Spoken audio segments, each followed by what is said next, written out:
Welcome back to channel. இந்த நம்ம இதை பற்றி பார்க்க போகிறோம். இன்றைக்கி உங்களுக்கு புதுசாக செகண்ட் விளாக் தான் கொண்டு வந்திருக்கோம். என்ன விளாக் பார்த்தீங்கன்னா எனக்கே சொல்கிறதுக்கு ஆச்சரியமாக இருக்குது. இன்றைக்கி ஒரு அதிர்ச்சியமான கோயில் தான் கொண்டு வந்திருக்கோம். அப்படி என்னடா கோயில் கேட்டிங்கன்னா நம்ம ஏரில் தான் இருக்குது. என்னது நம்ம ஏறலாங்க? என்னது? ஆமாங்க, ஏங்க சாக்காதீங்க, நம்ம ஏரில் தாங்க. இது எங்கே இருக்குது பார்த்தீங்கன்னா நம்ம தூத்துக்குடி மாவட்டத்தில் தான், குறும்பூர் பக்கத்தில் தாங்க இருக்குது. சரி, இப்படியே தான் பேசிட்டு இருக்கே. நீ என்ன தான் சொல்ல வரேன்னு கேட்டிங்கன்னா எல்லா மைனோஸ் அப்படி தான் இருக்கும். என்ன சொல்ல வரேன்னா இன்றைக்கி ஒரு அற்புதமான கோயில் கொண்டு வந்திருக்கோம். இந்த கோயில் வாழ்க்கையில் வரைக்கும் பார்த்துருக்கேன் பண்ணி நினைக்கிறேன். இப்படி என்னடா கோயில் கேட்டிங்கன்னா இருங்க, ஸ்ரீ சேர்மன் அருணாச்சல சுவாமி திருக்கோயில் தாங்க. இப்போ பார்த்தீங்கன்னா இந்த இடம் இருக்கு பார்த்தீங்கன்னா நம்ம ஏரில் தாங்க இருக்கு. சரிங்க, உங்களுக்காண்டி நம்ம கோயில் வாசலுக்கே வந்துட்டோம். பார்த்தீங்கன்னா கோயில் என்ட்ரன்ஸில் ஒரு ஆட்சி ஸ்ரீ சேர்மன் அருணாச்சல சுவாமி திருக்கோயில் நுழைவாயில்னு போட்டிருக்கு. அதுக்கப்புறம் உள்ள பார்த்தா வேலை எடுத்துக்கிட்டு இருக்கு. நானும் ஒரு வேலை நடந்தோன்னா கோயில் விட மாட்டாங்க போல நினைச்சேன். பார்த்தாங்க சரி ஏதோ பாலம் நடந்துருக்கு போல. சரி அதெல்லாம் வந்து பார்த்துட்டு உள்ளே போயிட்டேன். அப்புறம் பார்த்தாங்க கோயில் ஆட்சிக்குள்ளே இன்னொரு ஆட்சி என்ன போட்டுருந்தா நூற்றாண்டு நுழைவாயில் 1908 1908 கோயில் ஓப்பன் பண்ணிருப்பாங்க போல. அப்புறம் பார்த்தாங்க இன்னொரு அதிர்ச்சிங்க.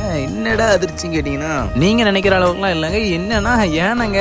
யானையை பார்த்தே ரொம்ப நாள் ஆச்சு. இந்த கோயிலில் பார்த்தா என்ட்ரன்ஸ்ல யானை வச்சிருந்தாங்க. ஏன்னா ஏற்கனவே திருச்செந்தூர் ஒரு கோயில ஏற்கனவே யானை பிரச்சனை பண்ண விஷயம் உங்களுக்கு தெரியும். அதனால எங்கேயுமே யானை எல்லாம் பார்த்தா இந்த கோயில் இருந்துச்சுங்க. சரி நானும் ஒரு வழியா யானையெல்லாம் பார்த்துட்டு அப்புறம் உள்ள என்ட்ரன்ஸ் ஆயிட்டாங்க. அப்புறம் தாங்க என்ட்ரன்ஸ்ல புறக்காவல் நிலையம் ஏறல் போட்டுருந்துச்சுங்க. அது எதுக்குன்னா நம்ம ஃபங்க்ஷன் டைம்ல ஏதாவது சரியான கூட்டம்னு சொல்லிட்டு கிளியர் பண்றதுக்காண்டி வச்சிருந்தாங்க. இந்த கோயிலில் பார்த்தீங்கன்னா முதியோர் மற்றும் ஊனமற்றவர்களுக்கு இலவசமா வீல் சேர் கொடுக்கறதா போட்டிருந்தாங்க. அப்படியே ஒரு இடமா பால் சுத்திட்டு அப்புறம் பார்த்தா ஸ்ரீ சேர்மன் ஹோட்டல் இருந்துச்சுங்க. சரி ஹோட்டல் பார்த்தா நமக்கு வயிறு பசி ஆரம்பிச்சு நம்மளும் ஒரு வேலையை சாப்பிட்டோம்னு சொல்லிட்டு சாப்பிட்டு வந்துட்டோம். தரமாவே இருந்துச்சு உணவுலாம். அப்புறம் நம்ம வேலையெல்லாம் முடிச்சுட்டு நேராக என்ட்ரன்ஸ் ஆயிட்டாங்க கோயிலுக்குள்ள. அப்புறம் பார்த்தீங்கன்னா நல்லாவே கோயில் வீதி இருந்துச்சு. கார் பார்க்கிங், பைக் வசதி எல்லாமே இருந்துச்சு உள்ளே. நீங்க நினைக்கிறப்ப நம்ம கார்லாம் வரலாங்க, நம்ம பைக்ல தாங்க வந்தோம். நம்ம பைக் பார்க் பண்ணிட்டு நேராக கோயிலுக்குள்ள என்ட்ரி ஆரம்பிச்சிட்டோம். பார்த்தீங்கன்னா என்ட்ரன்ஸ்ல ஒரு கோயிலுங்க. என்ன பார்த்தீங்கன்னா எல்லா கோயிலும் என்ட்ரன்ஸ்ல விநாயகர் சாமி தான் வச்சிருக்காங்க. நானும் பிள்ளையாரப்பா நல்ல புத்தியை காட்டுன்னு சொல்லிட்டு நானும் சாமி கும்பிட ஆரம்பிச்சிட்டேன். அப்புறம் பார்த்தீங்கன்னா நிறைய பேர் சாமி கும்பிட வந்திருந்தாங்க. ஏன்னா நீங்களாம் கோயில் டைம்லாம் வந்தீங்கன்னா இந்த இடத்துல நிற்கவே முடியாது, அவ்வளோ கூட்டமாக இருக்கும். நானும் ஒரு நாள்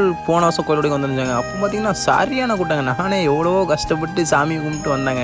அப்புறம் தாங்க நமக்கு நல்ல புத்தியை காமிச்சிருக்காங்க சாமியெல்லாம். நம்மளும் ஒரு வழியாக பிள்ளையார் சாமியை சுற்றிட்டு பின்னாடி ஒரு கோயில் இருந்துச்சு, அதையும் சுற்றி பார்த்துட்டு நேராக உள்ள மண்டபத்துக்குள்ள இறங்கிட்டாங்க. அப்போ தாங்க ஸ்ரீ சேர்மன் அருணாச்சல சாமியை நம்ம பார்க்க வந்துட்டோம். நம்மளும் சாமி கும்பிட்டு அப்படியே சைடு கிட்டு சுற்றி பார்த்தா யாருமே இல்லைங்க. அப்புறம் தாங்க படுத்துங்கிற அளவுக்கு அவ்வளோ வீதியாக இருக்குது. நானும் கொஞ்ச நேரம் கோயிலில் படுத்துட்டு தூங்கிட்டு இருக்கும் போது தாங்க சாமி கனவுல வந்துச்சு. சரி நானும் எழுந்திரிச்சு பார்த்தா சாமி முன்னாடி நானும் சாமி கும்பிட்டு ஒரு வழியாக அடுத்து சாமிக்கு பின்பக்கம் போனாங்க. அப்போ தாங்க ஒரு இது பார்த்தீங்கன்னா நிறைய இது தொங்க விட்டுருந்தாங்க. நானும் ஒரு இது நினச்சி தொங்க விட்டு வந்துட்டாங்க. நம்பி போட்டிங்கன்னா நல்லதே நடக்குங்க உங்களுக்கு. அப்புறம் தாங்க கோயில் பின்னாடி போனால் நிறைய மரங்க. என்ன மரம் பார்த்தீங்கன்னா ஆலமரம். பார்க்கவே நல்லா அருமையாக இருந்துச்சு, நல்லா காத்தோட்டமாக இருந்துச்சு. அப்படியே கோயில் சுற்றி பார்த்தோன்னா தண்ணி தான் அடிக்க ஆரம்பிச்சிட்டாங்க. நானும் கோயிலே சுத்தமான குடி தண்ணி இருந்துச்சு. நானும் தண்ணியெல்லாம் குடிச்சிட்டு அப்படியே கிளம்பிட்டாங்க. வெளியே வந்து பார்த்தா ஆறுங்க பார்க்கவே அருமையாக இருந்துச்சு. எல்லாம் ஜாலியாக குடிச்சிட்டு இருந்தாங்க. நீங்களும் இந்த பக்கம் வந்தீங்கன்னா மறக்காம தூத்துக்குடி பக்கம் ஏரில் கோயிலுக்கு வந்து பாருங்க, ரொம்பவே அருமையாக இருக்கும். ஆனால் ஒன்றுங்க, ஃபேமிலியாக வந்தீங்கன்னா பார்த்து குளிங்க, ஏன்னா அதிகமான ஆழமாகவே இருக்கும். செல்ஃப் ஃபேமிலிஸே இந்த வீடியோ உங்களுக்கு யூஸ்ஃபுல்லாக இருக்கும்னு நினைக்கிறேன். இந்த பக்கம் வந்தீங்கன்னா மறக்காம இந்த இடத்துக்கு விசிட் பண்ணி பாருங்க, பார்க்கவே அருமையாக இருக்கும். அதேமாதிரி வீடியோ பிடிச்சா லைக் பண்ணுங்க, ஷேர் பண்ணுங்க, மறக்காம 3 வயசுங்க சப்ஸ்கிரைப் பண்ணாமல் எல்லாம் பார்த்துட்டீங்க, மறக்காம சப்ஸ்கிரைப் பண்ணி பாருங்க. அப்போ தான் நான் போகிற வீடியோ நோட்டிஃபிகேஷன் வந்துடும். நான் போடுற வீடியோ உங்களுக்கு எவ்வளோ யூஸ்ஃபுல்லாக இருக்குன்னு சொல்லுங்க, அப்போ தான் நான் தெரிஞ்சுக்க முடியும். இதேமாதிரி உங்களுக்கு அடுத்த என்ன கோயிலுக்கு ஆடுன்னு சொல்லிட்டு கீழே கமெண்ட் பாக்ஸில் கமெண்ட் பண்ணுங்க, நானும் விசிட் பண்ணி போடுறேன். இந்த வீடியோ பிடிச்சிருந்தா மறக்காம எல்லாத்தையும் ஷேர் பண்ணிடுங்க.